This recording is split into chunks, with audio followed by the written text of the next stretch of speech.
Alors, bonjour à vous, merci d'être venu. Donc, je suis ravi de faire cette conférence, la troisième après David et Roberto. Donc, moi, je vais vous présenter la dimension développementale de la perception et de la compréhension des émotions chez les jeunes enfants, c'est-à-dire que je vais faire du nouveau-né, d'accord? Donc J plus 1 ou 2, jusqu'à 4, 5 ans, 10 ans grand maximum. Donc je vais vraiment me centrer sur cette première période du développement. Et puis je vais l'aborder par le point de vue des compétences émotionnelles que je vais rapidement définir par rapport à ce qui se dit dans la littérature. Et puis vous allez voir quelles sont, dans les compétences émotionnelles, les dimensions que je vais aborder et traiter, puisqu'on ne peut pas tout traiter en une heure. Et donc je vais vous raconter à la fois ce qui se fait dans la littérature scientifique, et puis donc il y a des bouts que je présente en cours, soit en bachelor, soit en master, et puis à la fois ce qui se fait dans le laboratoire de recherche, où on développe à la fois des recherches chez les bébés et puis chez les jeunes enfants. Donc il y aura trois parties, il y aura deux grandes parties. Une première partie sur le développement des bébés, est-ce que les bébés sont capables de discriminer les émotions, sous quelles conditions, à partir de quel âge, comment ça marche. Et puis vous allez voir que c'est loin d'être trivial en fait. Nous, ça nous paraît tellement évident, parce qu'on est habitué, on a un traitement automatique, on sait très rapidement l'émotion que la personne est en train d'éprouver. Et puis après, je vous raconterai les recherches qu'on mène dans les écoles, pour savoir justement sur des enfants typiques qui vont bien, comment on peut entraîner les compétences émotionnelles et comment du coup ça améliore aussi les performances scolaires et les autres comportements à l'école. Donc ça, c'est vraiment des sujets de recherche actuels qui sont conduites depuis quelques années et puis qui sont en ce moment dans les écoles. Voilà. Alors, je commence rapidement par ce que c'est les compétences émotionnelles. Puis après, je vais vous dire en fait les items, vraiment les dimensions des compétences émotionnelles que je vais aborder ici. Donc Luminet, donc dans un ouvrage de synthèse, puis il y en a plusieurs autres, défini par des différences individuelles dans la manière dont les individus, alors c'est ça qui devient important, identifient, comprennent, expriment, utilisent et régulent leurs émotions sur soi et puis sur autrui. Et puis il montre, il y a une énorme littérature avec ces compétences émotionnelles. Alors il y avait le mot intelligence émotionnelle, il y a eu un énorme succès de librairie, donc, avec beaucoup de choses qui sont derrière. C'est beaucoup utilisé en entreprise, dans le monde de la santé, parce que les gens trouvent des corrélations entre ces compétences émotionnelles et puis globalement la réussite professionnelle, à peu près selon les métiers, des gens qui s'adaptent bien à leur environnement, qui sont heureux au travail, qui ont des bonnes relations avec leur père, et puis qui ont peu de comportements à risque, enfin qui ont une bonne santé.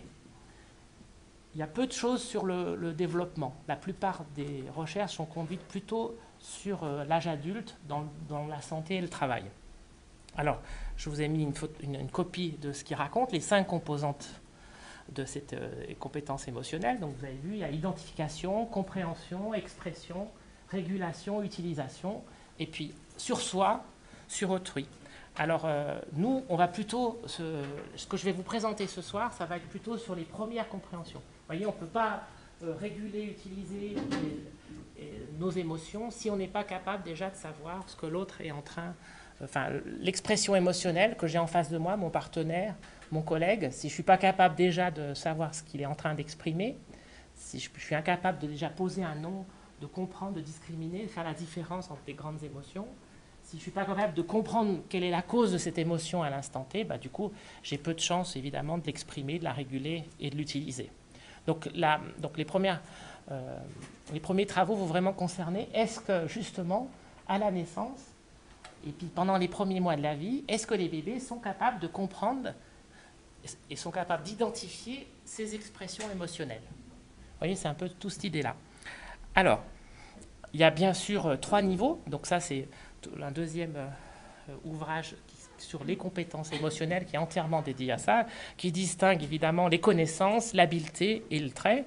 Donc ça veut dire, bah, voyez, on peut travailler sur les connaissances, c'est-à-dire comprendre, connaître ces différentes émotions, comprendre des causes, enfin, avoir une connaissance l'ivresse, travailler dessus.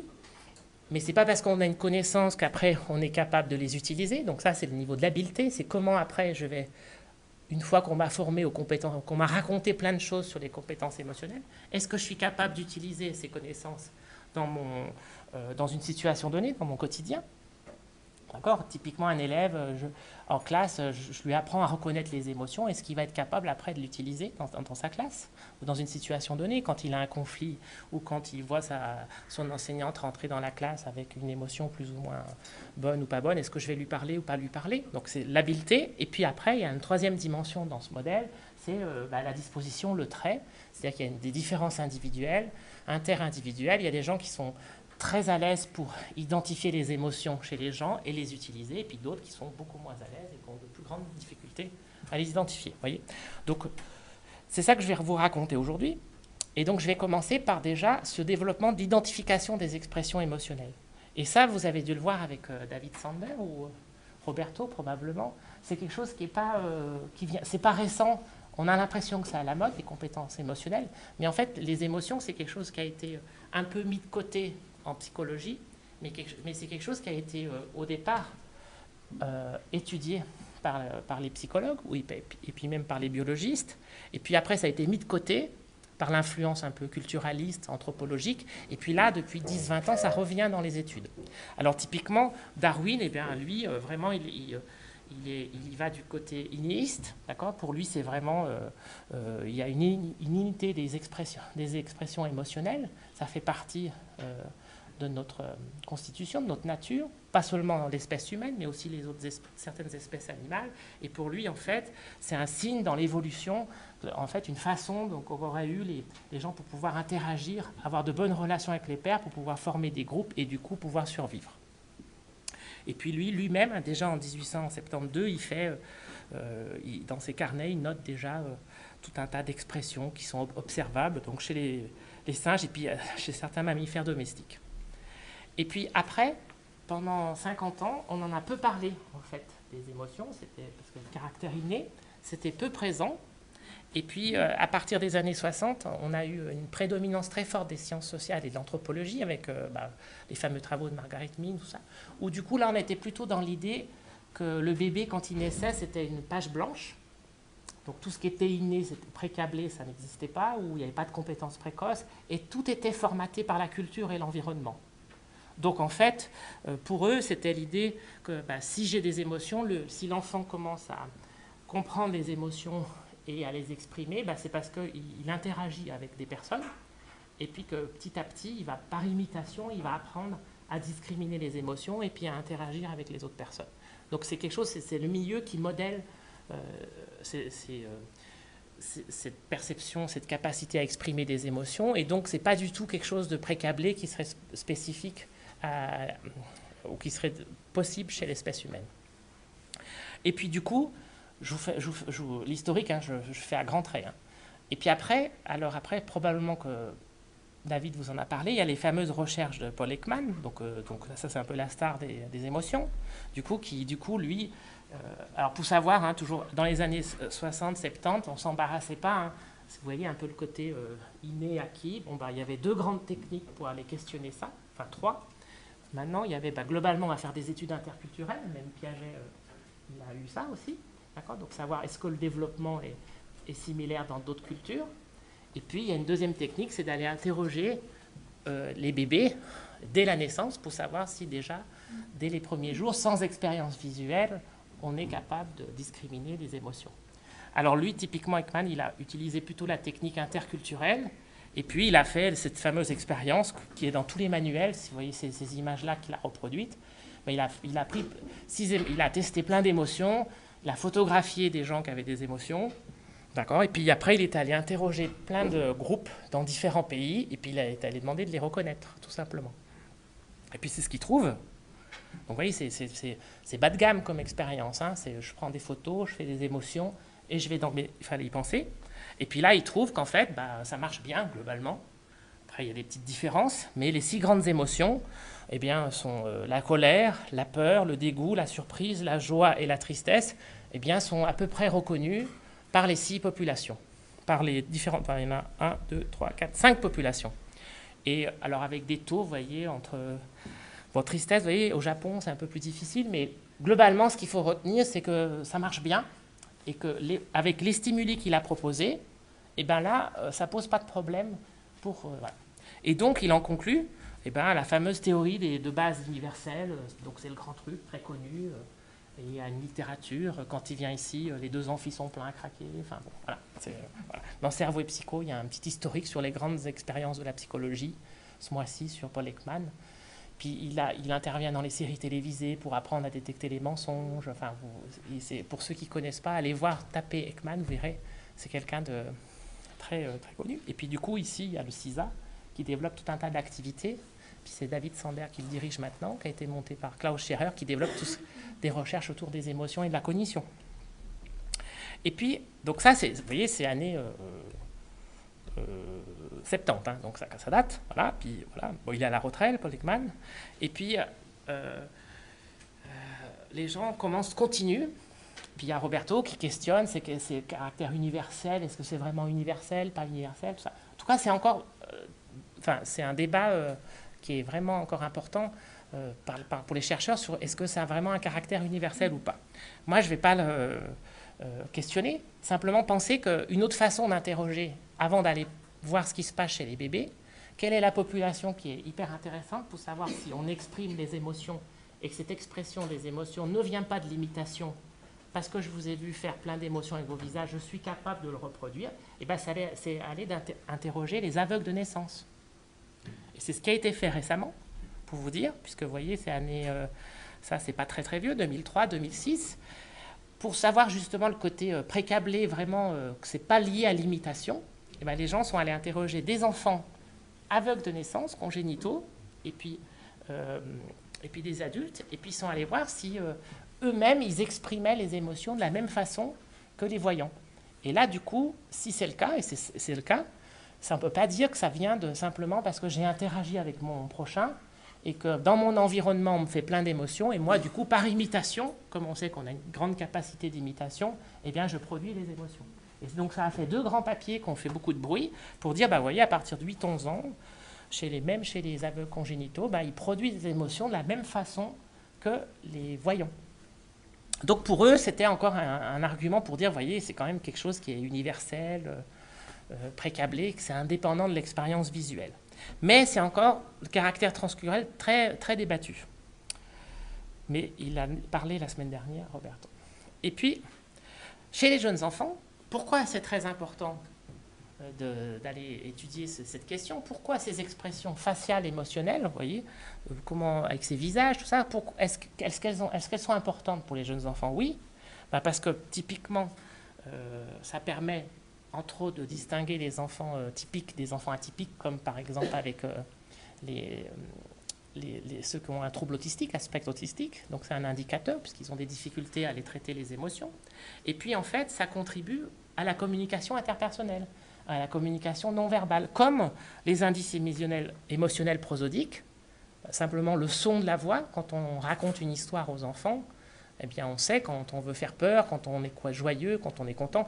Simplement par le ton, indépendamment du contenu, on arrive à communiquer un message.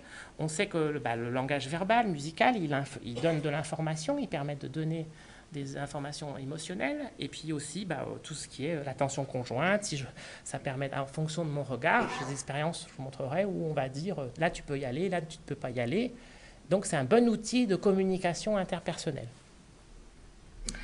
Et puis, alors,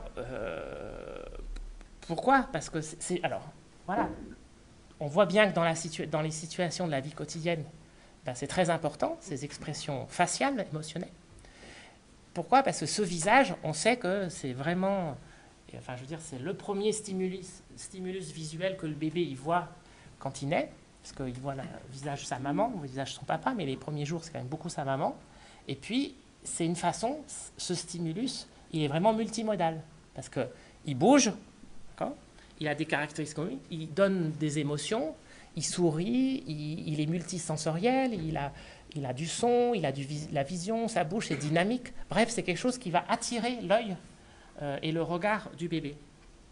Et puis, donc la maman, elle parle, elle raconte, elle sourit, elle fait des émotions. Tout ça, c'est des informations qui peuvent être transmises et compréhensibles par le bébé. Et c'est ça qu'on va étudier.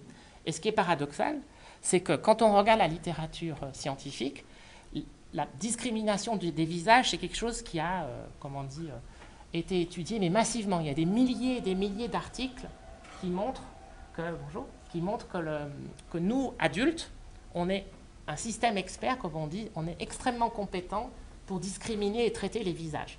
Très rapidement, on sait si on connaît, on ne connaît pas, et savoir les caractéristiques du visage.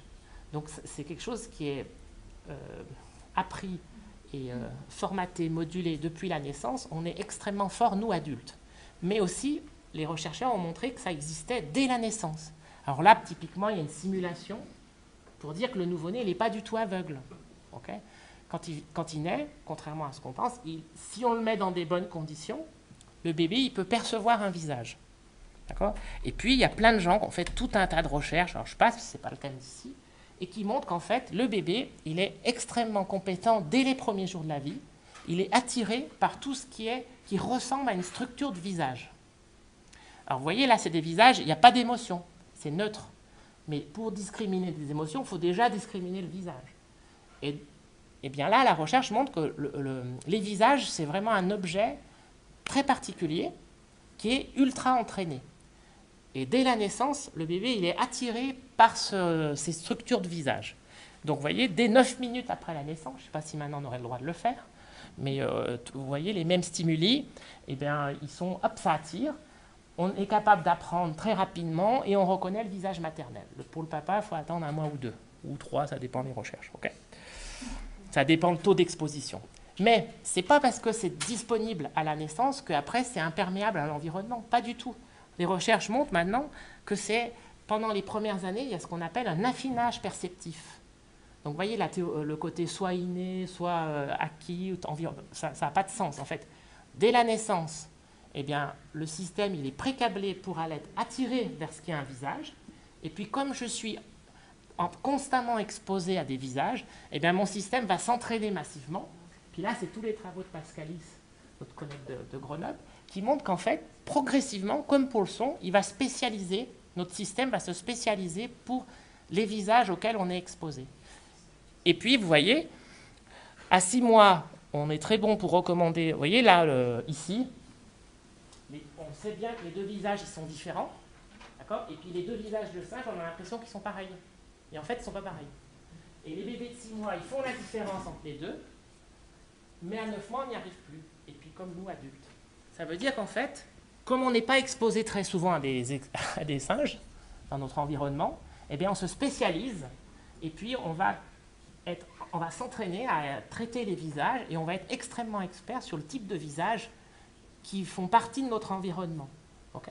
Donc, à la naissance, on est attiré vers ces visages et ce qui est une structure globale de visage. Et puis, pendant les premiers mois, grâce à l'exposition, l'entraînement, ça va s'affiner et se spécialiser. Et c'est pareil pour les sons. Hein. Au début, le nouveau-né il peut percevoir tous les phonèmes de la Terre, et puis progressivement, il va être capable de discriminer que les phonèmes là où il est né, parce qu'il a entendu que les phonèmes de sa langue. Okay. Et après, il ne faut pas penser non plus que l'environnement ne joue plus. Ce n'est pas du tout le cas. On montre même que ça se développe jusqu'à la fin de l'adolescence. Il y avait une vieille idée à un moment qui circulait que la perception, au bout de 2-3 ans, c'était réglé, c'était développé. Pas du tout. C'est précablé, ça s'affine, et puis ça mature, ça s'automatise, ça grandit, ça se construit, ça s'automatise, pour arriver jusqu'à la fin de l'adolescence, où là, on commence à avoir des réponses qui commencent à devenir équivalentes à celles des adultes. Donc il faut vraiment imaginer ça comme un processus très efficace, automatisé, puis qui va se spécialiser. Mais là-dedans, tous les chercheurs ne traitent que des visages neutres. Il n'y a pas d'émotion. Parce que dès qu'on met l'émotion, compliqué, ça change un paramètre. Donc vous voyez, d'un côté, on se dit, bon ben voilà, est-ce que c'est précablé ou pas chez ces bébés? Est-ce qu'ils vont discriminer les émotions? Alors j'ai un premier argument, les visages, dès la naissance, poum, ça marche bien. Alors là vraiment, on a beaucoup de recherches reproduites et reproduites qui montrent qu'effectivement les bébés sont attirés par les visages. Qu'est-ce qu'on a comme autre argument en fonction du côté précablé de cette perception des visages? Eh bien, on a le système auditif qui est déjà assez mature. Et puis là, on sait que pendant la gestation, eh bien, il y a toute l'expérience auditive de la maman, tout ce que raconte la maman, tout l'environnement auditif va influencer. Et on sait qu'à la naissance, les nouveau-nés, ils préfèrent reconnaître, ils sont capables de reconnaître la voix de leur maman. D'accord? Même avec les déformations de la paroi. Donc, on se dit, alors voilà, les nouveau-nés sont capables de discriminer plusieurs prosodies émotionnelles, dans la même langue évidemment. On sait aussi, ça c'est des vieilles recherches, puis quand vous allez voir des pédiatres, en fait, ils vous le racontent, que les bébés ils font la différence entre leur propre cri et les cris des autres quand ils sont dans la... Quand autrefois ils étaient dans la même pièce, maintenant c'est dans des pièces séparées. Et donc on se dit, il doit exister quelque chose de précablé, mais ce qui ne veut pas dire que si c'est précablé, qu'après c'est indépendant d'un apprentissage social et puis d'un affinage et d'une modulation. Il ne faut pas se dire on-off. Vous voyez, c'est pas, si ça existe à la naissance, c'est bouclé, puis c'est plus modulé par l'environnement. On peut très bien avoir les deux. Ça peut être précablé, puis modulé en fonction des caractéristiques de l'environnement. Et donc, voilà, donc c'est ça qui a été testé dans la littérature. Et alors, qu'est-ce qu'on sait justement de cette littérature littérature, c'est dans le sens l'ensemble des publications qui étudient cette question. Là, il y en a un peu moins que pour les visages. Et puis, on se dit, mais attention, première étape, discrimination des émotions. Attention, c'est pas parce que je vais montrer que mon bébé il discrimine deux visages, enfin le même visage, qui a deux émotions différentes, ça ne veut pas dire qu'il sait ce que c'est, qu'il reconnaît l'émotion. Il sait simplement que les deux visages sont différents. C'est pour ça qu'il faut... La question, c'est est-ce qu'il peut discriminer les émotions d'un point de vue discrimination picturale? Est-ce que déjà il est capable de faire la différence entre deux émotions différentes? Bon, déjà, ça c'est déjà pas trivial, vous allez voir, c'est compliqué. Mais est-ce qu'il y a une expression, comment on appelait ça, la discrimination sémantique, c'est-à-dire est-ce qu'il peut dire, évaluer, reconnaître le contenu sémantique? Est-ce que c'est indépendant des caractéristiques du stimuli? Parce que par exemple, quand je fais un sourire, on voit mes dents, pas mes dents, et c'est ça qui est codé, ou c'est vraiment l'émotion qui est codée? Vous voyez un peu ces questions? Voilà. Et donc les recherches, au début, se sont beaucoup intéressées à est-ce que déjà le bébé est capable de faire une discrimination picturale, c'est-à-dire avec deux visages, deux photos, est-ce qu'il déjà il fait la différence? Et vous allez voir que c'est pas simple. Pourquoi on pose cette question? Parce qu'en fait, chez l'adulte, c'est fastoche. Vraiment, c'est facile, parce que on sait très bien, nous, adultes, accéder à ce contenu sémantique. On a plein d'outils, parce que du coup, on peut le mesurer on demande au sujet, sur une échelle de 1 à 7, vous vous sentez comment? À votre avis, ce visage, il exprime quoi comme émotion? Donc là, on est capable de mettre un état émotionnel sur dire, lui, il est très heureux, moyennement heureux, malheureux. Ou on a aussi des mesures, on a des petits muscles, des petits capteurs qui peuvent enregistrer la contraction des muscles. On a aussi tout le système nerveux autonome, le rythme cardiaque, la conductivité. Enfin, chez l'adulte, c'est assez facile. Mais imaginez chez le bébé, c'est beaucoup plus compliqué. Comment je vais pouvoir aller étudier cette question-là? Alors, on a deux choses. Globalement, les gens ont utilisé plutôt les tâches comportementales. Et c'est de trouver les bons stimuli qui font que les bébés discriminent les émotions. Et puis, il est possible aussi d'utiliser, quelques recherches récentes font avec l'EEG, pour savoir s'il y a une même dynamique des traitements. Et puis, des recherches encore plus récentes montrent avec la NIRS, qui est une nouvelle technique d'analyse cérébrale qui n'est pas encore disponible sur Genève, et qui, du coup, est non invasive, qui évite de mettre les bébés dans l'IRM, voir si, du coup, il y a des réponses qui sont différentes en fonction des émotions. Et puis, en fait, globalement, tout ça, ça suit le même raisonnement. Je vais présenter des stimuli qui changent, je vais faire varier les émotions, et je vais voir si par les comportements, les bébés, ils changent aussi en fonction des stimuli que j'ai changés. Vous voyez, si moi, on me prend en photo, je prends 6 émotions avec la même tête, est-ce que le bébé, il fait la différence entre toutes mes émotions ou pas? Donc, je vais lui présenter chaque fois des photos différentes, et puis je vais voir si son comportement, il change, son observation, tout un tas d'activités comportementales ou cérébrales. Et puis chez les bébés, je rappelle qu'on a deux grandes techniques. On a la technique du regard préférentiel. Je présente deux stimuli, puis je vais voir s'il y en a un qui préfère que l'autre. S'il regarde l'un ou l'autre de la même façon, on ne peut rien conclure. Peut-être qu'il aime les deux. On ne sait pas s'il discrimine, mais s'il y en a un qui est plus regardé que l'autre, en tout cas, on pense qu'il y a une discrimination. Et puis la deuxième technique classique, c'est l'habituation, réaction à la nouveauté. L'habituation, c'est je présente le même stimuli, chaque fois la même émotion, un sourire, un sourire, un sourire. Le bébé, au début, il regarde, puis au bout d'un moment, il se dit, bon, c'est bon, je sais. Et puis au bout de 5, 6, 10 essais, j'arrête et je change et je mets une colère ou une image de peur. Et là, d'un coup, j'attire son attention. Et puis, je remets le sourire et du coup, son attention diminue. Vous voyez, donc, du coup, il y a une réaction à la nouveauté. Et ça témoigne que le bébé, il s'habitue pas par fatigue, mais c'est vraiment parce qu'il connaît le stimuli, l'émotion, enfin le visage qu'on lui a présenté, et il est capable de faire la différence entre le visage familier et le visage nouveau. Très classique pour étudier les bébés. Et puis, juste pour vous dire que c'est compliqué. Pourquoi? Parce qu'il faut comparer toujours les résultats avec des conditions contrôle. Et là, c'est pas facile. Parce que qu'est-ce qu'on va mettre comme contrôle, comme émotion? Est-ce que c'est une vraie émotion, fausse émotion? Quel trait perceptif on va manipuler? Vous voyez, est-ce que c'est un codage pictural, sémantique? Je mets les dents, pas les cheveux, pas les cheveux. Qu'est-ce qui va prendre en compte ou pas le bébé quand on va lui présenter des stimuli? Est-ce que je mets le son, pas le son? Je mets du mouvement, pas du mouvement, noir et blanc, couleur, voilà. Donc vraiment la nature des la nature des stimuli est très compliquée. Et vous allez voir que ça impacte beaucoup les résultats. Et puis il y a une question éthique. Quand on demande aux mamans de venir ici au laboratoire, puis on présente des photos de joie, tout ça, tout va bien. Et si on présente peur, colère et qu'on fait pleurer les bébés, ben, elles ne reviennent plus. Donc il faut trouver un compromis pour que après les gens aient toujours envie de revenir et qu'on ne fasse pas pleurer le bébé. Vous voyez, voilà. Donc c'est aussi des problèmes. Alors, premier grand résultat, alors ça vous allez voir, c'est un phénomène qu'on a beaucoup en sciences. Dès que les gens ils ont un phénomène un peu extraordinaire, ils publient dans une grande revue qui est Nature ou Science.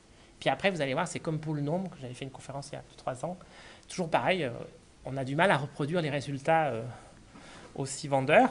Donc là, Field, en 82, donc c'était l'époque des premières expériences, est-ce que les nouveau-nés, c'est-à-dire des bébés âgés de 2 jours, sont capables de discriminer des émotions? En fait, il y a trois grandes études qui existent, pas plus. 3 grandes études sur 10-15 bébés, pas plus. Hein, okay. Et puis, là, ce qu'elle montre, que, vous voyez, Tiffany, elle est là, hein, elle fait des expressions, elle est en interaction, et puis elle va mesurer les réactions. Et donc là, à l'époque, ils filmaient simplement avec une caméra vidéo, et puis il y a des juges derrière qui vont coder si la réponse du bébé elle est vraiment liée à ce qu'est en train de faire l'expérimentatrice, ou c'est une réponse totalement aléatoire. Et là, ce qu'elle montre, c'est qu'ils sont capables de discriminer le sourire, la tristesse et la surprise, quand c'est une véritable interaction. Et puis là, pareil, ils montrent qu'ils sont capables d'imitation. Et ça, c'était les fameuses expériences de Melzoff, où on tirait la langue, pas la langue, et puis les bébés étaient capables de reproduire par reproduire. Voilà. Bon. Et là, du coup, première recherche, là, donc ça a fait la une de tous les journaux. Ce genre d'image, elle est dans tous les manuels. Voilà. Et puis, poum, mince, 88 dans Developmental Psychology, une équipe qui essaye de dire la langue, quand on tire la langue, il la reproduit, ça marche, c'est vrai. Mais alors la discrimination des 3 émotions, on n'arrive pas bien à la reproduire. C'est embêtant. D'accord? Et donc là, eux, ils ont testé 26 nouveau-nés, hein, c'est pas non plus des effectifs. Voyez? Donc on se dit, qu'est-ce qui s'est passé? On ne sait pas trop. Hein. Donc ils disent, ils sont bien embêtés d'ailleurs. Et vous remarquerez que c'est compliqué de publier une recherche qui montre que ça n'a pas d'effet. Oui, d'habitude, on ne publie que les effets positifs. C'est un des problèmes, entre guillemets, sur ce type de recherche. Et puis, Faroni, en 2007, continue. Et puis, il se dit, c'était avec Mark Johnson, il se dit, est-ce que vraiment ces nouveau-nés peuvent discriminer? Et puis, sous quelles conditions? Parce que souvent, c'est que dès qu'on change un tout petit peu les conditions, puis qu'on contrôle tout, des fois, l'effet, il disparaît. Ou ça dépend aussi du type de population de bébés qu'on a testé, ou des choses comme ça. Et là, par exemple, elle va tester des paires de visages. Alors, il y a 2 conditions, 2 extrêmes, peur versus joie. Elle présente, vous voyez, deux visages comme ça. Et puis, on va voir si le bébé, il préfère gauche ou droite, ou on l'habitué, puis réaction à la nouveauté. Et puis, elle va comparer peur versus neutre. Voilà. Et bizarrement, elle ne fait pas joie versus neutre. Je ne sais pas pourquoi. C'est dommage. Et là, ce qui montre, c'est un peu plus compliqué. C'est pour ça qu'ils n'ont pas pu publier dans une grande revue. Parce que du coup, ils montrent qu'il n'y a pas de discrimination, quoi. Donc, ça ne marche que quand, alors par exemple, entre ici, là, il n'y a rien. il n'y a plus rien. Ça marche quand il y a deux extrêmes. C'est-à-dire quand c'est un stimuli, vous voyez, joie, non, peur versus neutre, là le bébé il ne fait pas la différence. Par contre, si on lui propose deux extrêmes, là il est capable de discriminer. Et donc, c'est compliqué. Comment interpréter? Alors, les auteurs font appel à plusieurs types d'interprétations. C'est augmentation des contrastes, donc entre les deux stimuli, d'accord, j'augmente. Et puis aussi le côté, probablement, quelles sont les émotions auxquelles les bébés sont exposés pendant les premiers jours de la vie. Et du coup, probablement que c'est plutôt des sourires. En général, les gens font plutôt que des sourires. Et donc, à cette époque, ils disent, du coup, probablement que le bébé, il est familier avec ce type d'expression. Et c'est ça, et c'est quelque chose qu'on va retrouver. C'est vraiment que le sourire, la joie, c'est vraiment l'émotion qui est retrouvée par la plupart des chercheurs et qui marche bien, qu'on arrive bien à discriminer dès la naissance. Pour le reste, vous allez voir que c'est beaucoup plus compliqué. Donc, en résumé, chez le nouveau-né, vous voyez, résultat controversé de Field, bon, il n'arrive pas à reproduire les résultats. Et puis les capacités, en tout cas, ça montre que c'est très limité. Il faut des contrastes et visiblement, il y a une attirance pour l'image de joie, probablement parce que dans l'environnement, il y a une image de joie qui est plus présente qu'une image de peur. Probablement que la maman montre peu d'images de peur à son bébé pendant les premiers jours à la maternité.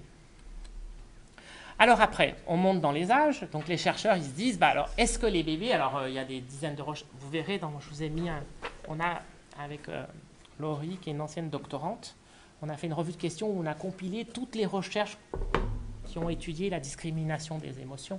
On a fait des petits tableaux de synthèse, on a absolument tout compilé. Et là, du coup, je vous fais qu'une micro-sélection, parce qu'il y en a des dizaines. Alors ils ont étudié les 3 mois, les 4 mois, mais j'ai beaucoup aimé celle-ci. Par exemple, les chercheurs, ils étudient là, du coup, les expressions faciales de 4 et 7 mois. Entre 4 et 7 mois. 4 mois, 6 mois, 7 mois. Et puis, c'est pour questionner l'idée de est-ce que les bébés discriminent vraiment les émotions, donc le côté sémantique, l'émotion en tant que telle, ou est-ce que c'est les caractéristiques picturales? Vous voyez, est-ce que, voilà. Et là, ils ont fait une recherche très jolie, c'est qu'ils proposent des stimuli, ils vont les habituer avec différents types de stimuli qui expriment la même émotion. Donc ça permet de tester en même temps la catégorisation. Ce n'est pas toujours le même visage qui est présenté. Vous voyez ici. Et chaque fois, il est en colère, mais chaque fois des visages différents. Et puis il manipule quelque chose qui est très important, c'est est-ce qu'on voit les dents ou pas les dents. Et voilà. Et puis après, à la phase test, on change encore de visage pour être sûr que ce n'est pas une reconnaissance du visage en tant que tel. Et puis, on va chaque fois, dans la phase test, manipuler la présence ou non des dents. Et regardez le pattern qu'on obtient, c'est qu'en fait, à 4-6 mois, eh bien, les bébés se focalisent en fait sur les dents, c'est-à-dire qu'en fait, ils ne discriminent pas dans les visages l'émotion du visage, mais ils discriminent s'il y a les dents ou pas les dents, si les dents sont visibles ou pas visibles. Donc je trouve que c'est une super recherche astucieuse de Caron. Vous voyez, parce que même quand on présente la même émotion, joie avec les dents visibles, joie sans les dents visibles, alors que l'émotion est strictement la même, les bébés ils font la différence entre les deux. Donc ça veut dire qu'ils se focalisent vraiment sur la dimension, la bouche qui s'ouvre ou pas, vous voyez les stimuli. Donc vous voyez, ça attire l'attention. Et puis, à 7 mois, ce n'est plus le cas, puisque là, les bébés, ils sont capables d'extraire l'émotion, ils discriminent vraiment l'émotion, indépendamment de la visibilité des dents ou pas des dents. Donc, je trouvais que c'était une jolie expérience pour vous montrer le caractère pictural ou sémantique, entre guillemets, des émotions. Et puis, pour interroger cette affaire-là, avec Amaya Roux, qui est doctorante, qui commence son doctorat avec moi en juillet dernier, on continue à étudier cette reconnaissance, et puis on se dit, mais pour vraiment savoir s'il y a une reconnaissance intermodale, vraiment indépendante des caractéristiques du stimuli, on va proposer en fait une tâche intermodale, c'est-à-dire on va présenter une séquence auditive où on fait écouter un son au bébé, sans rien voir, donc voilà. Puis une séquence visuelle, et puis là, on va présenter 2 visages avec 2 émotions. Et on va voir si, en fonction de ce que le bébé écoute, ça va influencer ce qu'il va regarder, sachant que ce qu'il entend et ce qu'il voit, c'est jamais redondant. D'accord ? Parce que dans les recherches précédentes, les gens, ils ont montré, 4-6 mois, ils n'y arrivent pas trop, les bébés. Sauf si les stimuli sont multimodaux, comme ils disent. C'est-à-dire si, en fait, le bébé, si on voit le visage qui émet des sons et consistants avec la même émotion que le visage exprime. D'accord ? Donc ça marche à 4 mois. Donc, et là, ils trouvent qu'ils peuvent discriminer la joie, la colère et la tristesse seulement quand les stimuli sont multimodaux. Multimodaux, c'est-à-dire qu'il y a à la fois le son et la vision. Si maintenant je présente soit le son tout seul, soit la vision tout seul, tout est décalé. Vous voyez qu'à 5 mois, ça marche pour l'audition. Les bébés ils peuvent discriminer la joie, la colère, la tristesse simplement par les sons. Et il faut attendre 2 mois de plus pour avoir les unimodaux visuels. Et globalement, à partir de 7 mois, la discrimination, elle marche. Et pour l'avoir de façon plus précoce, c'est dans des conditions très spécifiques. Et ces conditions spécifiques, c'est par exemple une présentation multimodale, une convergence entre ce que le bébé parle, exprime et ce qu'il fait avec la bouche. Et puis à partir de 7 mois, alors là, il y a tout un tas de recherches qui montrent qu'il fait des catégories. Là, c'est très redondant, ça marche bien. Alors pour tester ça, on s'est dit, on va tester cette capacité à transférer une information en phase de la phase auditive à la phase visuelle.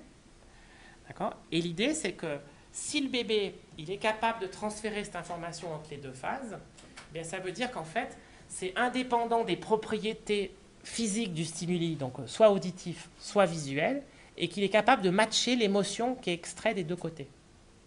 Et si c'est le cas, c'est en faveur de l'hypothèse d'une reconnaissance sémantique, entre guillemets, et plus picturale des émotions. Vous voyez un peu dans le... Voilà, c'est l'objet de sa thèse. Et puis, donc l'idée, voilà, c'est ce que je voulais raconter. Voilà. Alors, comment on fait ? Alors, l'idée, voilà, alors c'est très compliqué parce qu'il faut choisir les bons stimuli, mais je passe les détails techniques. Alors, je vous présente des premiers résultats. Donc, vous voyez, on choisit des stimuli visuels qui sont issus de bases de données internationales que les chercheurs utilisent classiquement. Alors là, on a fait cette base-là, et puis on prend des stimulus très contrôlés, et puis on présente, vous voyez, des séquences où chaque fois on alterne des sons et des scènes visuelles. Et puis on commence par une baseline, on fait écouter un son neutre, voilà, qui sont issus aussi d'une base, et puis on voit si ça oriente, s'il y a une préférence spontanée du bébé pour la colère ou la joie. Okay, et ce n'est pas le cas. On fait 2 essais, on remet le bébé là, on remesure, et puis là on commence la phase test, où là maintenant on fait varier aléatoirement son de joie avec colère, joie, son de colère, et on alterne 8 fois de suite. Et ça dure environ 5 minutes. Et puis on va aller mesurer sur la phase visuelle les regards des bébés avec un eye tracker. C'est un appareil qui mesure exactement ce que le bébé regarde pendant la scène, pendant 10 secondes. Vous voyez ? Alors, donc, pour l'instant, sur 16 bébés de 6 mois, traités de façon jolie dans un article à part, eh bien, on montre qu'en fait, après un son de colère, donc quand je fais écouter de la colère, ça n'oriente pas le choix du bébé. Il regarde autant le visage de joie que de colère, mais les résultats ne sont pas différents significativement. En moyenne, sur les 8 essais. Et tandis qu'après un son de joie, là c'est différent. Le bébé regarde plus longtemps le visage de colère, donc le nouveau visage de son environnement, par rapport au visage de joie, sachant que là, il ne faut pas non plus s'exciter, la différence en secondes, quand on ramène en vraies secondes, n'est pas non plus majeure. Et quand on regarde exactement ce que le bébé, en fait, il focalise beaucoup sur la bouche, puisque la bouche de colère est beaucoup plus regardée que la bouche de joie. Bien évidemment, après un son neutre, il n'y a pas de différence entre les 2 visages. Alors, je vous ai mis des cartes d'intensité, comme ils disent. Donc là, c'est une sommation de l'ensemble des regards de tous les 16 bébés pendant les 8 essais, donc les 8 fois 10 secondes. Et vous voyez, donc quand c'est rouge, ça veut dire que c'est beaucoup, beaucoup regardé. Okay, et puis là, on a simplement interverti.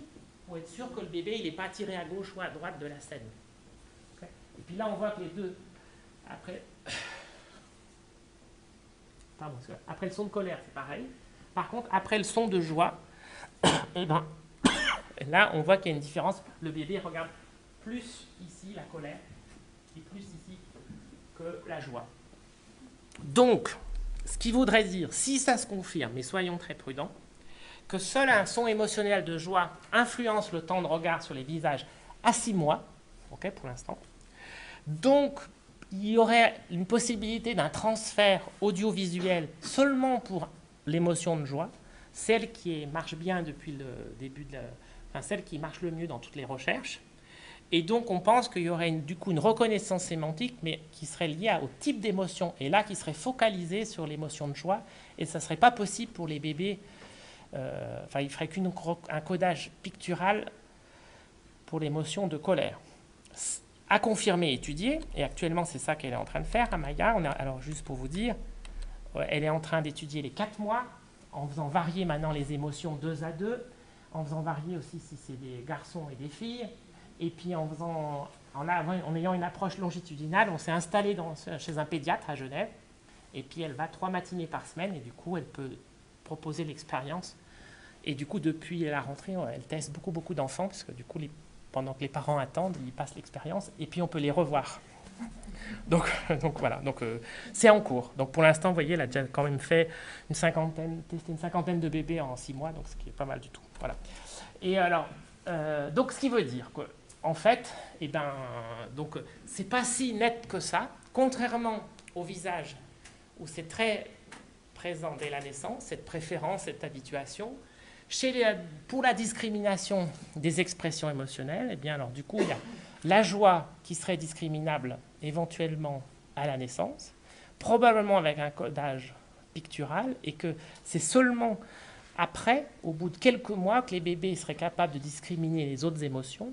On ne sait pas de quel format, au moins pictural, on ne sait pas du tout si ce serait de nature sémantique. Peut-être la joie à 6 mois serait sémantique, mais ce qui voudrait dire que c'est très progressif, c'est très lent, ou ça veut dire peut-être que nos stimulus ne sont pas bons et qu'on peut se dire comment ça se fait que nos bébés là, de 4, 5, 6 mois ne soient pas capables de discriminer nos émotions. Ils sentent bien quand les parents ils vont bien ou pas bien.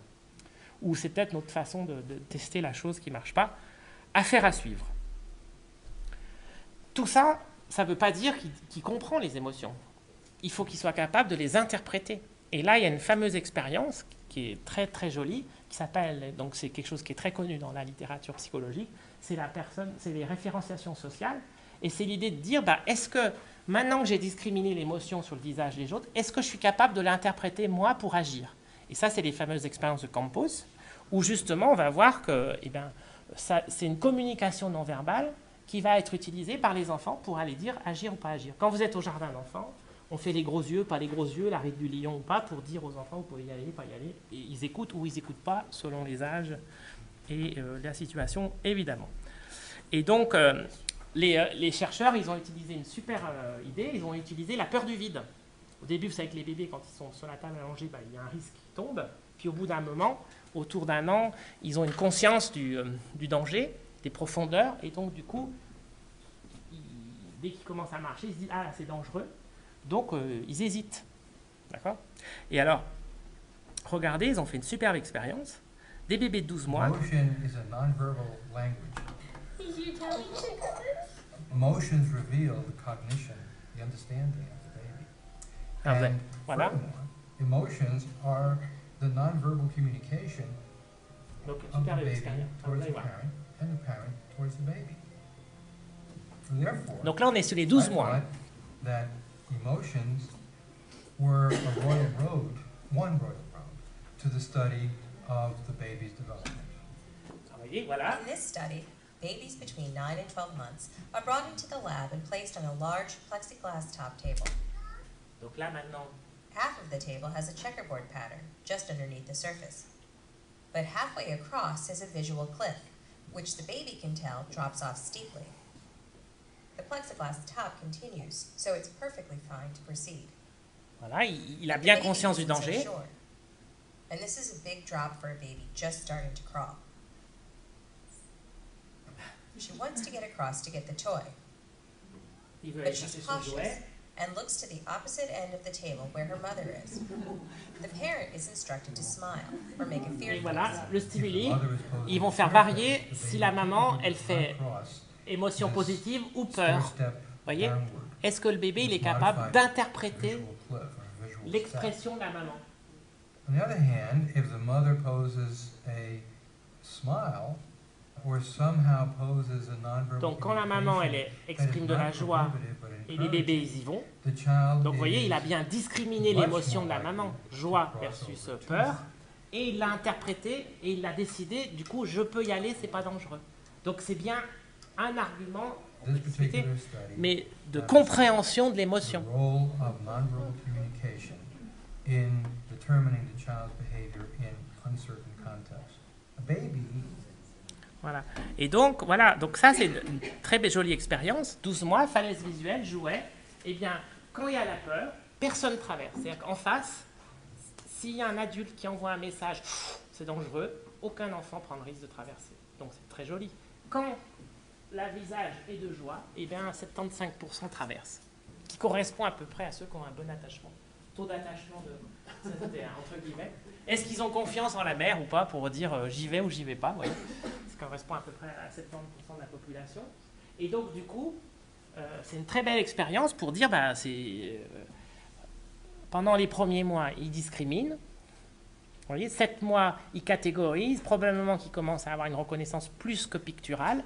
12 mois, ils ont bien compris les visages que la maman faisait, et puis du coup l'expression, et du coup ils décident d'y aller ou pas, et donc de dire je fais confiance ou pas confiance. Après, je vais aller plus vite parce que je vois que je suis un peu à la bourre, et non c'est bon. Non, parce que j'ai encore... Tu as besoin de combien de temps? Non, je sais pas. Mais du coup...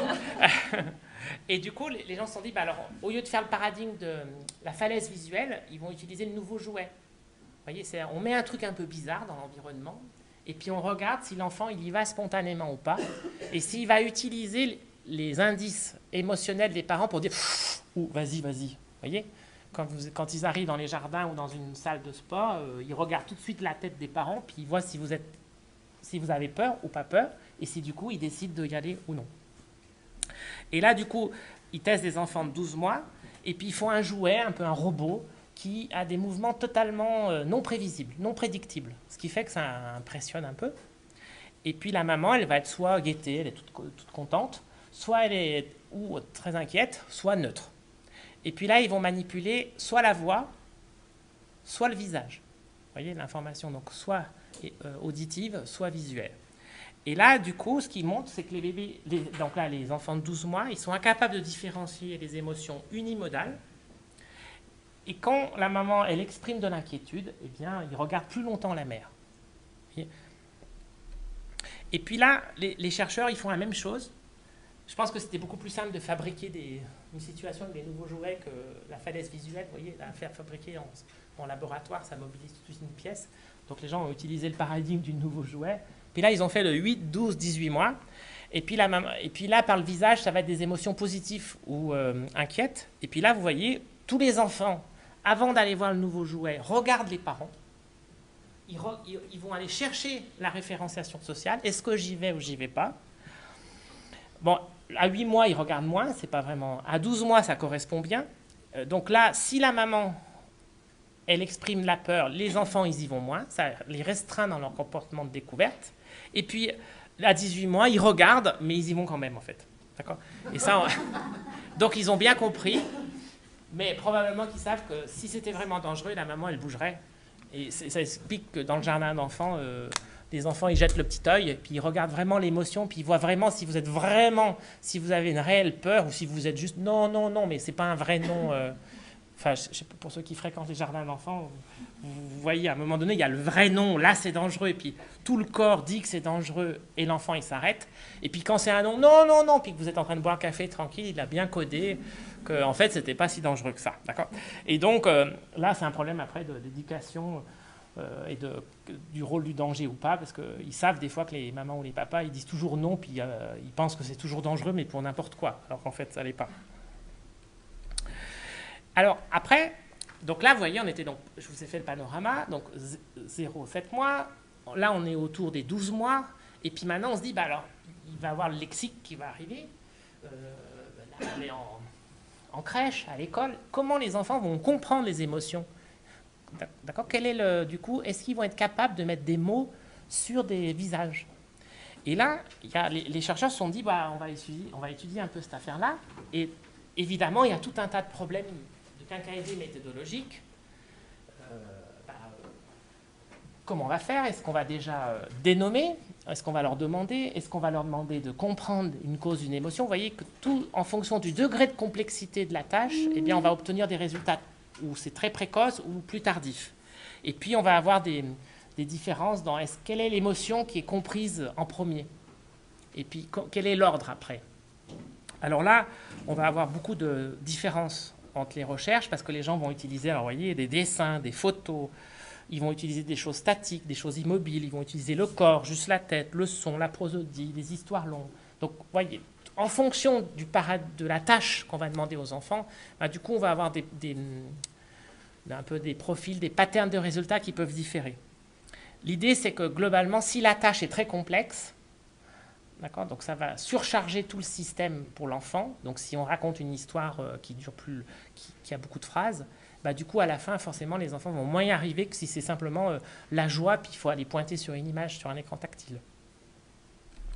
Alors, par exemple, Uten Laurer, en 89, bah, elle a fait une expression exprimée par des visages. Donc là, elle prend 75 enfants, et puis elle présente des séquences d'expressions de visage. Elle en fait que 5, et puis elle fait des paires. Et puis, l'enfant, il doit pointer le film qui correspond à l'émotion étudiée. Et là, elle montre que, bah, vous voyez, identification correcte à 100%. Eh bien, la joie, le contentement, ça marche bien à 2-3 ans. Et puis après, il y a des émotions qui arrivent progressivement. Je ne m'attarde pas trop parce que vous allez voir qu'on change un tout petit peu la tâche et puis l'ordre change et le décalage aussi. Méthode 2, maintenant on fait des petits courts-métrages qui génèrent des émotions. Alors par exemple, on leur présente une scène, la réception d'un cadeau, on détruit un objet qu'on aime bien, on fait peur, un animal qu'ils n'aiment pas ou des choses comme ça. Et puis là, ils mesurent chaque fois. Il faut présenter 2 courts-métrages, puis il faut aller pointer celui qui correspond à l'émotion qu'on veut tester. Et là, tout est décalé. C'est normal parce que c'est une tâche qui est plus difficile que celle simplement avec des petites séquences. Et donc, il y a un petit décalage de 1 an entre si on teste la reconnaissance et puis si on comprend un scénario. Ce qui est logique puisque du coup, la tâche est plus difficile qu'une simple tâche. Donc, on voit bien que toute l'influence du paradigme expérimental sur les compétences qu'on observe chez les bébés, chez les enfants, pardon. Donc on sent qu'à partir de 2-3 ans, eh bien, on commence déjà à discriminer et à identifier les principales émotions et surtout la joie. Et puis alors, si vous regardez l'ordre d'acquisition, je me suis amusé à aller regarder plusieurs recherches, puis il y en a plein d'autres, puis voyez ce qu'ils disent les chercheurs. Ben, ça change, même les mêmes chercheurs, ils ne disent pas la même chose d'une recherche à l'autre. Et donc là, on voit, globalement, joie, c'est vraiment le truc qui marche bien tout le temps. Et puis après, bon, bah... ça dépend, colère, tristesse, ça a marché, il y a des choses. Quand on regarde, on fait un résumé de tout ça, ben, globalement, comment dire, Russell, lui, il défend l'idée que d'abord, les bébés, enfin les enfants, ils différencieraient plutôt sur les valences. Tout ce qu'il ferait, au lieu de faire les 6 émotions de base, vous voyez, comme Ekman, lui, il pense plutôt que les bébés... Les enfants, ils feraient d'abord 2 grandes catégories, positif, négatif. Valence positive, valence négative. Et puis c'est qu'après qu'ils arriveraient à se spécialiser et à faire une catégorisation beaucoup plus fine. Mais lui défend plutôt l'idée qu'au début, les enfants, ils feraient d'abord le positif et négatif. Puis après, ils différencieraient les émotions qui correspondent à celles qu'on a chez les adultes. Donc voilà. Alors après, lui, il montre par exemple la joie. Quand on regarde, on compile toutes les expériences vers 2-3 ans, ça marche bien. L'identification de la joie, c'est quelque chose qui marche bien. Par 5-6 ans, ça serait plutôt tout ce qui est tristesse, colère et peur. Là, c'est quelque chose qui commence à émerger. Et puis, la surprise et le dégoût, c'est pas avant 6 et 10 ans. Donc, c'est très tardif, c'est très difficile pour les enfants de discriminer ce type d'émotion. Vous voyez, on pense que c'est évident pour nous. Mais pour même les enfants dans la petite école, et vous allez voir tout à l'heure, c'est un truc qu'on a étudié d'ailleurs, c'est pas facile pour dire, identifier que quelqu'un est en surprise ou en dégoût face à une situation. Et ça, c'est que de l'identification. Hein. quand maintenant on étudie la compréhension, c'est-à-dire des scénettes où on doit comprendre un peu mieux qu'est-ce qui cause ou pas cette émotion. Vous voyez, on présente une scène, on fait tomber, on fait tomber une glace, on fait une petite scénette, puis on doit dire, à votre avis, comment se sent l'enfant après? Ou quelle est la cause de cette émotion? Ou essayer de comprendre les causes et les effets des émotions. Eh bien, là, c'est encore plus difficile. Alors, 2-4 ans, il y a comment des notions qui commencent à comprendre un peu les causes externes. 5 ans, il commence à comprendre l'influence des désirs sur les émotions. Ça, c'est tous les travaux de Polaris. Et puis, 6-7 ans, on commence à faire tout ce qui est le rôle des croyances et des perceptions sur les émotions. Et puis, 6-7 ans, il commence à bien faire la différence entre l'apparence et la réalité d'une émotion. Et là, c'est un exercice classique, il est possible de masquer une émotion. On peut lui demander on lui provoque une émotion et on peut lui demander cache-la. Typiquement, quand à Noël, il reçoit un cadeau puis qu'il n'est pas content, ben, on lui apprend que c'est bien de dire à la grand-mère que son cadeau était très bien, même s'il ne l'aime pas. Donc on est neutre et on essaye de contrôler cette émotion pour dire « Ah, vous voyez », et on sait bien que c'est un âge où on a envie de dire spontanément ce qu'on ressent et que socialement, on va se dire « ça ne se fait pas de dire que tu n'aimes pas le cadeau qu'on t'a offert ». Et puis après, il va y avoir les émotions sociales qui vont commencer à arriver tout doucement et qui, là, du coup, sera dans la grande école. Mais là, du coup, je ne suis plus tellement dans les jeunes enfants. Et puis après, il va y avoir les émotions mixtes, valences différentes en même temps, être heureux de recevoir un cadeau, mais avoir peur de l'utiliser. Vous voyez, tout ce qui est un peu à dire, bon, bah, je ne veux pas l'abîmer, je l'aime beaucoup, je l'aime tellement que du coup, je ne vais pas l'utiliser, ou je t'aime beaucoup, je te le prête, mais quand même, c'est à moi. Enfin, bon, vous voyez tout. Bon, voilà. Bon, pas facile, voilà. Alors, du coup, on s'est dit, bah alors, est-ce que, vous voyez, identification, compréhension de ces émotions, est-ce qu'il y a un intérêt d'aller étudier ça à l'école et de les entraîner? Eh bien oui. Pourquoi? Parce qu'on sait que ces compétences émotionnelles que je vous ai définies au départ, évidemment, alors là, je vous fais le truc habituel, hein, il y a les facteurs liés à l'enfant, alors tous les facteurs rentrent en compte, hein, son caractère, son tempérament, son genre, son développement, sa maturation, enfin ça, il y a évidemment. Et puis donc, ça, c'est des facteurs intrinsèques à l'enfant. Et puis, il y a aussi les facteurs intrinsèques à la famille. Il y a des familles où on ne parle jamais d'émotions, c'est interdit de pleurer, qu'on ne doit pas dire ce qu'on pense, que si tu es un petit garçon, il ne faut pas pleurer, ou des choses comme ça. Donc, on voit bien que ce qui est lié à la famille et ce qui est lié à l'enfant, on va être plus ou moins sensible à ses compétences émotionnelles et à ses capacités à dire, à identifier les émotions, à les exprimer, à les réguler. Et pourquoi, du coup, les chercheurs se sont dit que ça vaut le coup d'aller étudier ces compétences émotionnelles à l'école? Eh bien, ils se sont dit, on va voir s'il y a des corrélations. Et tout à l'heure, je vous ai dit, il y a des corrélations avec le monde professionnel, la santé, des choses comme ça. Et là, c'est ce qu'on va trouver. Alors, en même temps, c'est assez récent comme genre de recherche. On a dénombré 7 études seulement, où il y a des trainings, c'est-à-dire qu'on va entraîner explicitement les enfants à identifier et comprendre les émotions, et voir après si ça influence donc leur propre capacité déjà, et puis si ça impacte d'autres comportements sociaux et académiques à l'école. Et vous allez voir que c'est le cas. Alors, on a fait un tableau là avec Anne Terel, dans un article qu'on vient de publier là, pour les professionnels. En fait, voilà, c'est les 7 grandes études donc, qui sont disponibles dans la littérature. Vous voyez, ça va de 3 à 5 ans, 3 à 4 ans, 4 à 7 ans, 9 12 ans, et puis qui entraînent explicitement, et puis là, ça va de 1 séance à 27 séances. Donc des trainings, ça veut dire vraiment que normalement, là celles-ci, elles ont été sélectionnées comme ça, on va dans un milieu, on propose des séances qui sont pilotées et écrites, les enfants enfin les éducateurs, les enseignants ou les expérimentateurs proposent des séances, les animent, et puis on mesure l'effet de ces séances. Donc on a le niveau avant les séances et le niveau après les séances. On va mesurer, donc là il y a des évaluations de tests, avec des tests, et puis on va les mesurer avant et après, et normalement il y a un groupe contrôle qui fait autre chose, qui travaille sur autre chose que les émotions. Vous voyez? Et là, il y a le délai, donc en groupe, ou c'est en individuel, c'est avec les enseignants ou avec un expérimentateur. Ça va des effectifs de 100 à 36, et puis les délais pré-test, post-test, vous voyez, c'est des entraînements qui s'étalent sur pas très longtemps, 14 jours ou 21 jours, donc c'est des entraînements assez concentrés. Okay, en tout et pour tout, c'est ça. Alors typiquement, je vous décris simplement les compétences émotionnelles, là c'était avec Ponce et Harris. Et puis là, il a proposé un training sur les 3 ans, à 5 ans et à 9 ans. Et là, ce qu'il montre, donc après, il y a plein de discussions pendant 3 mois sur différents thèmes. Alors, je vous ai le rappel des émotions, la distinction, faire discuter les enfants sur l'ami réel, l'ami imaginaire, sur l'identification des personnes qu'ils aiment bien, qu'ils n'aiment pas bien. Chaque fois, des petites discussions avec tous ces thèmes. Qu'est-ce que c'est la culpabilité? Qu'est-ce que ça fait si jamais je me retrouve tout seul? Voilà, tout un tas de thèmes qui sont traités. Et là, il trouve que le groupe expérimental progresse plus que le groupe contrôle. C'est-à-dire que celui qui a eu l'entraînement, eh bien, ils ont des meilleures performances dans la reconnaissance des émotions. Je ne sais plus où c'est déjà, mais du coup, il y a un effet post-test, pré-test, par rapport au groupe contrôle qui n'a pas été entraîné. C'était une des premières recherches. Ce n'est pas ma préférée. Celle-ci est plus jolie, parce que alors, du coup, eux, ils ont fait carrément une mesure à 5 ans et 9 ans. Et puis, ils ont mesuré les capacités de reconnaissance des émotions et aussi les comportements sociaux, un peu internalisés, externalisés, et surtout les compétences académiques. Donc, c'est-à-dire qu'ils sont allés mesurer les performances scolaires, puis ils sont allés voir si tout ça corrélait.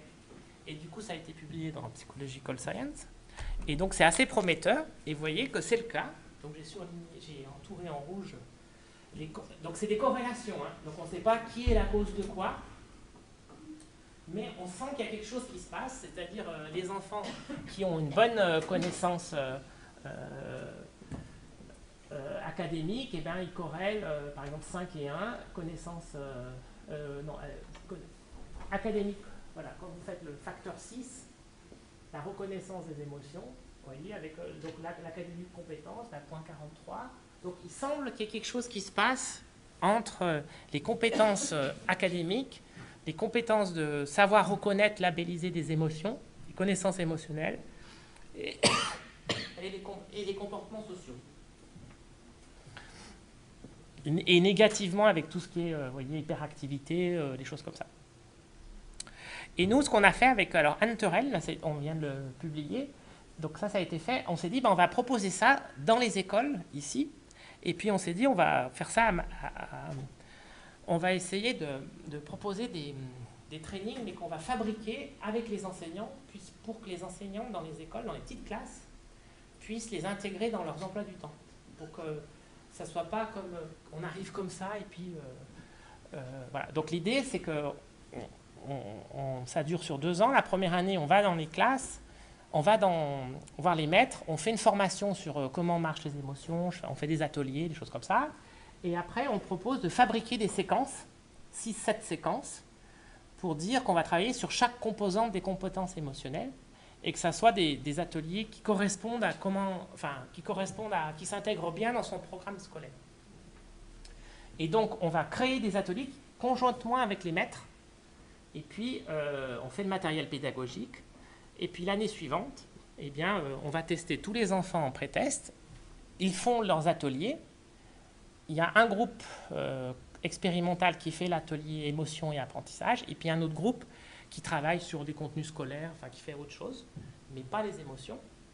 Et puis, du coup, on essaye d'apprendre aussi à travailler avec une démarche expérimentale, groupe contrôle, toute une formation auprès dans des classes.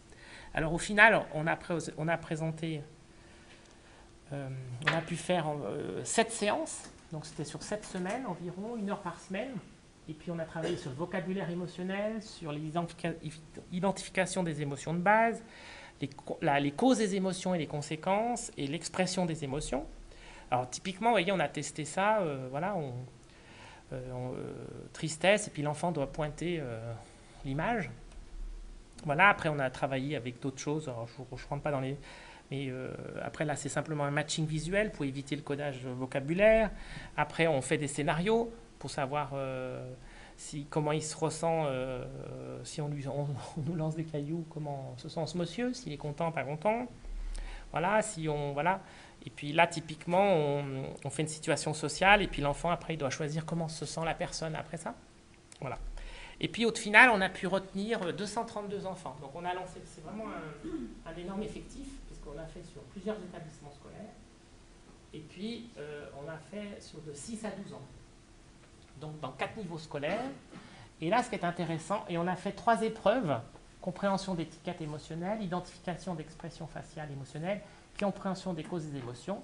Et ce qui est intéressant, c'est qu'avec cette séance, environ 7 heures de training dans les écoles, donc sur 7 semaines, environ, eh bien, on montre qu'on arrive à faire progresser les scores en pré-test et post-test, et que cette progression, elle est plus forte, d'autant plus que les enfants sont jeunes. C'est-à-dire, ça marche le mieux, c'est sur les enfants de 6 ans. Enfin, par exemple, là, vous voyez, on a testé les 6 ans, 8 ans, 10 ans, 12 ans, et le progrès le plus fort, c'est sur 32% pour les 6 ans, et puis plus ça va, et ben plus l'impact il est faible, et à 12 ans, il n'y a plus d'impact parce que les tâches étaient trop faciles, et qu'il fallait tester. Là, du coup, on était sur autre chose, là, il fallait qu'on bascule sur d'autres dimensions, la régulation, tout ça qu'on n'a pas fait, qu'on est en train de faire. Et donc, l'idée, c'est de se dire que vous voyez qu'à l'école, si on entraîne et qu'on propose des séances adaptées, on peut entraîner très facilement les enfants à identifier et à comprendre les émotions dès 6 ans. Donc, même on est en train de tester, voir si on ne peut pas faire ça en crèche, d'ailleurs, actuellement. Donc, avec les regards croisés avec les crèches, je ne sais pas si vous avez vu, on fait les regards croisés avec les... Alors, ce n'est pas expérimental pour l'instant, on met au point les ateliers avec les éducatrices, où justement, on va faire travailler les 4-5 ans sur la compréhension et l'identification des émotions.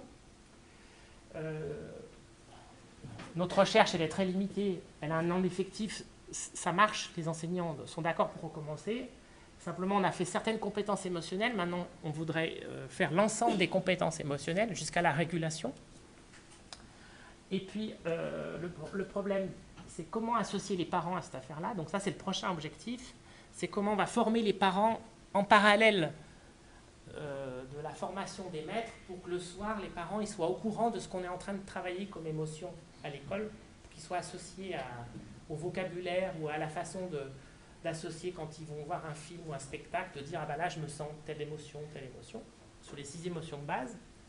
Donc on voudrait faire des petites séances de formation pour les parents pendant l'année, 3-4 séances pour qu'ils soient associés à la démarche, pour pas que ça soit totalement déconnecté.